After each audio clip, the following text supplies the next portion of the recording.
In this video, I'm going to talk about my views of the events of last week in the United States. I hope you enjoy this.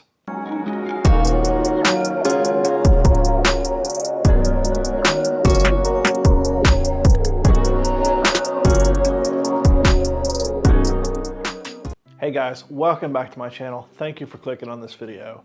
In this video, I'm going to talk about some of my thoughts and views about what happened with the rioting and the storming of the U.S. Capitol by traitors last week.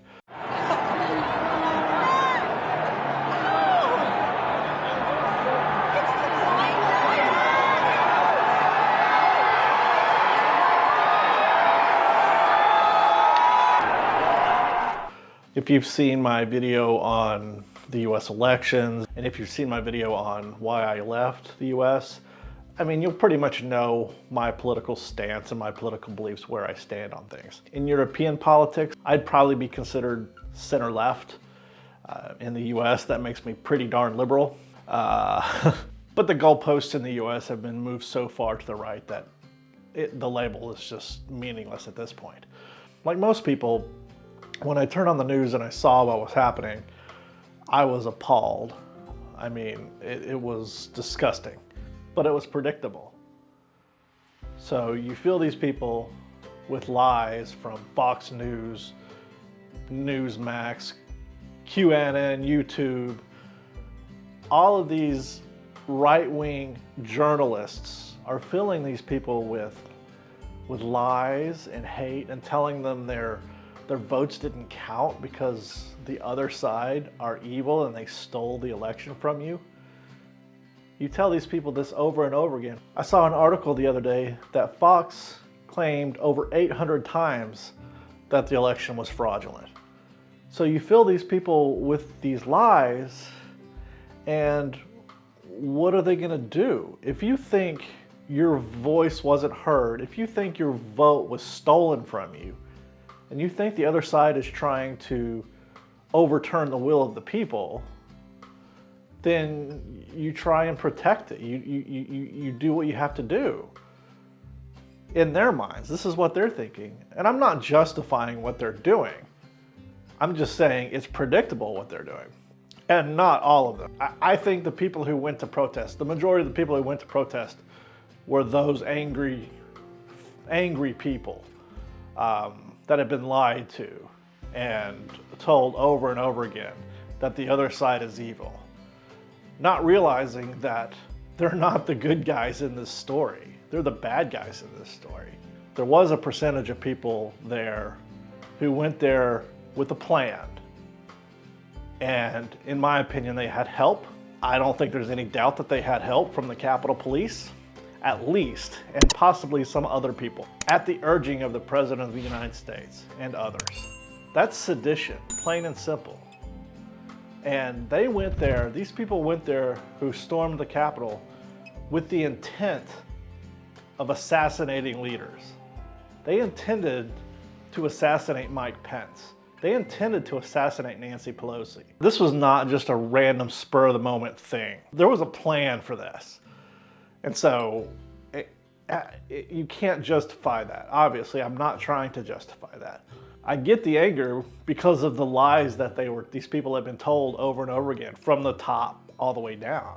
But this was always how this was going to go. I said in my When I Left video that I was afraid of violence at the election. And I'm not some super political prognosticator or anything, but it was easy to see. These people have been riled up for 4 years to think the Democrats are the enemies. So what else are they going to do? They're going to try to keep the country from turning to these people that they feel are evil. So you've got a group of people who have been lied to over and over again, and who have been told the Democrats are their enemies. Not just their political opponents, not just somebody with a philosophical difference of opinion. Their enemy. They're evil. They kill babies. You know, if you view your opponent that way, you have a moral obligation to fight them. And so I get it. I don't condone it because they're wrong, but I get it. So the question becomes, what do we do going forward? Obviously, Donald Trump was impeached again, becoming the only president to ever have been impeached twice. Probably should have been impeached 3 or 4 times. Should have been removed if the GOP-controlled Senate had been doing their jobs instead of being sycophants to this man. That's where we are. So where do we go from here? And that's the question.